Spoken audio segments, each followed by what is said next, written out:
Hello class 12 students. आज की इस क्लास में आपका स्वागत है। मैं आपका दोस्त और टीचर आपके लिए लाया हूं unit 2 children and women in sports का एक बहुत ही आसान एक्सप्लेनर। हम हर एक कॉन्सेप्ट को बिल्कुल सिंपल तरीके से समझेंगे ताकि बोर्ड एग्जाम्स में आपके फुल मार्क्स आएं। तो अपनी नोटबुक्स निकाल लीजिए और चलिए मिलकर शुरू करते हैं। एनिमेशन लर्निंग हब के इस नए सेशन में हम स्मार्ट लर्निंग करेंगे। स्क्रीन पर आप हमारा चैनल लोगो देख सकते हैं, पर आगे बढ़ने से पहले मेरा आपसे एक छोटा सा सवाल है। क्या आप भी लंबे समय तक डेस्क पर बैठकर पढ़ाई करते हैं? हाँ? तो ध्यान रखिए, आप अनजाने में अपना पोस्चर खराब कर रहे हैं। इस लंबी पढ़ाई का असर हमारी बॉडी पर पड़ता है और यही हमारा आज का सबसे मेन टॉपिक है। आज हम 5 जरूरी टॉपिक्स कवर करने वाले हैं। WHO exercise guidelines, common postural deformities, women in sports, menarche and menstrual dysfunction और लास्ट में द फीमेल एथलीट ट्रायड। चलिए फटाफट आगे बढ़ते हैं। Section 1. WHO Exercise Guidelines. तो वर्ल्ड हेल्थ ऑर्गेनाइजेशन कहती है कि एज के हिसाब से हमारी बॉडी की ज़रूरतें अलग होती हैं। एग्जाम्स के लिए आपको चाइल्डहुड और एडोलेसेंस पर ज़्यादा फोकस करना है। देखिए, 3 से 12 साल के बच्चों को डेली 180 मिनट्स की एक्टिविटी चाहिए, जिसमें कम से कम 60 मिनट तेज़ खेलकूद होना चाहिए। अब आते हैं आपकी एज ग्रुप पर, यानी एडोलेसेंस। आपको रोजाना कम से कम 60 मिनट्स की विगरस एक्टिविटी करनी चाहिए, जैसे रनिंग, साइकिलिंग या स्पोर्ट्स खेलना। और हाँ, स्क्रीन टाइम लिमिट जरूर नोट करना। टीनेजर्स के लिए दिन में मैक्सिमम 2 घंटे अलाउड हैं। ये एग्जाम में आने वाला एक पक्का क्वेश्चन है, तो इसे अच्छे से ध्यान में रखिएगा। Section 2. Common Postural Deformities.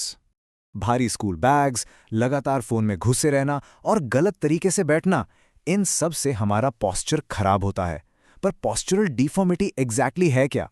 Simple words में, जब हमारी बॉडी नॉर्मल और नेचुरल तरीके से खड़ी नहीं होती या बैठती नहीं है और उसकी वजह से हमारे काम करने की क्षमता कम हो जाती है, तो उसे पोस्चरल डिफॉर्मिटी कहते हैं।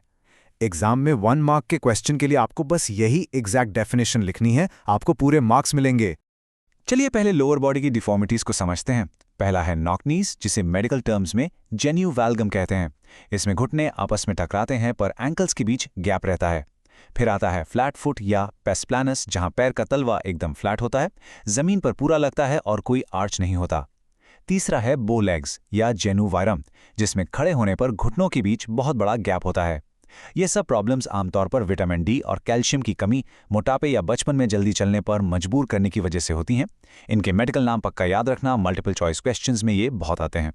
तो इन प्रॉब्लम्स को ठीक कैसे करें? एग्जाम में इनके करेक्टिव मेजर्स जरूर पूछे जाएंगे। नॉक नीज के लिए पद्मासना सबसे बेस्ट है और वॉकिंग कैलिपर्स का यूज करना चाहिए। फ्लैट फुट को ठीक करने के लिए रेत पर नंगे पैर चलना और रस्सी कूदना यानी रोप स्किपिंग बहुत फायदेमंद है। और बोलेक्स ठीक करने के लिए गरुड़ासना की प्रैक्टिस करें और पैर के अंदर वाले हिस्से पर चलने की कोशिश करें। ये आसनाज अपनी आंसर शीट में जरूर लिखना।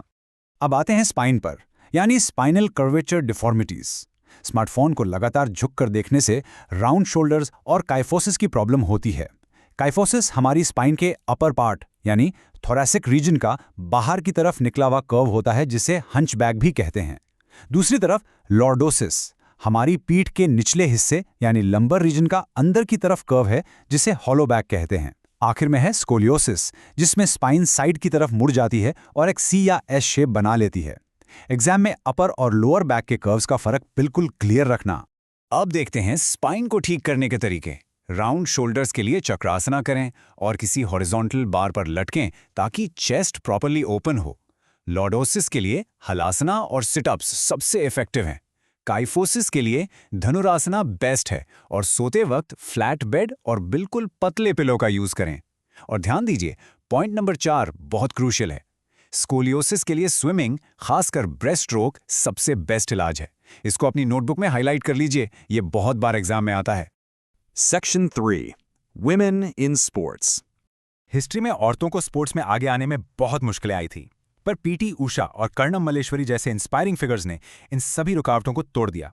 स्पोर्ट्स में हिस्सा लेने के ना बहुत फायदे हैं। फिजिकल बेनिफिट्स की बात करें तो ये हार्ट हेल्थ इंप्रूव करता है और बोन डेंसिटी बढ़ाता है, जिससे आगे चलकर ऑस्टियोपोरोसिस जैसी बीमारियां नहीं होती। साइकोलॉजिकल लेवल पर स्पोर्ट्स हमारा सेल्फ एस्टीम और कॉन्फिडेंस बढ़ाता है और स्ट्रेस को हैंडल करने में मदद करता है। और सोशल लेवल पर देखें तो टीम स्पोर्ट्स से हमारी कम्युनिकेशन और लीडरशिप स्किल्स बहुत स्ट्रांग होती है। Section 4. Menarche or Menstrual Dysfunction. सबसे पहले मेनार्चे का मतलब समझते हैं। लड़कियों में पीरियड्स या मेंस्ट्रुएशन के शुरू होने को ही मेनार्चे कहते हैं। ये एक बिल्कुल नेचुरल प्रोसेस है जो इशारा करता है कि उनका रिप्रोडक्टिव सिस्टम मैच्योर हो रहा है। एग्जाम और रियल लाइफ दोनों के लिए ये जानना जरूरी है कि इस दौरान लाइट एरोबिक्स या योगा जैसी मॉडरेट एक्टिविटी करना पूरी तरह सेफ है। इनफैक्ट ये बॉडी के दर्द और क्रैम्प्स को कम करने में मदद करता है। पर कभी-कभी इस नेचुरल साइकिल में कुछ इरेगुलरिटीज आ जाती हैं, जिन्हें मेंस्ट्रुअल डिसफंक्शंस कहते हैं। इन टर्म्स को जल्दी से क्लियर कर लेते हैं। डिस्मेनोरिया का मतलब है सिवियर क्रैम्प्स के साथ पेनफुल पीरियड्स होना। मेनोरेजिया मतलब बहुत हैवी और लगातार ब्लीडिंग होना। ओलिगोमेनोरिया में पीरियड्स बहुत लेट आते हैं, यानी 2 साइकिल के बीच 45 दिन से ज्यादा का गैप होता है। और पॉलीमेनोरिया इसका बिल्कुल उल्टा है, जहां साइकिल 21 दिन से भी छोटा हो जाता है। ज्यादा स्ट्रेस लेना या एक्सट्रीम फिजिकल ट्रेनिंग करना इन डिस्फंक्शंस का मेन कारण हो सकता है। बोर्ड एग्जाम्स में अक्सर प्राइमरी और सेकेंडरी एमेनोरिया के बीच का डिफरेंस पूछा जाता है। एमेनोरिया का सिंपल सा मतलब है पीरियड्स का मिस होना। प्राइमरी एमेनोरिया तब होता है जब प्यूबर्टी आने के बाद भी मेंस्ट्रुएशन साइकिल शुरू ही नहीं होता।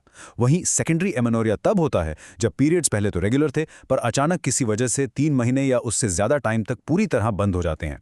दोनों का डिफरेंस एग्जाम के लिए एकदम क्लियर रखना। Section 5 the female athlete triad. ये पोर्शन आपके एग्जाम के लिए सुपर इंपॉर्टेंट है। द फीमेल एथलीट ट्रायड असल में 3 बड़ी हेल्थ प्रॉब्लम्स का एक ग्रुप है जो अक्सर हेविली ट्रेनिंग करने वाली फीमेल एथलीट्स में देखा जाता है। ये 3 चीजें हैं ऑस्टियोपोरोसिस, एमेनेरिया और ईटिंग डिसऑर्डर्स। ये तीनों एक दूसरे से एक चेन की तरह जुड़े हुए हैं। जब एक एथलीट लिमिट से ज्यादा ट्रेनिंग करती है और प्रॉपर्ली खाना नहीं खाती तो उसे ईटिंग डिसऑर्डर्स हो जाते हैं।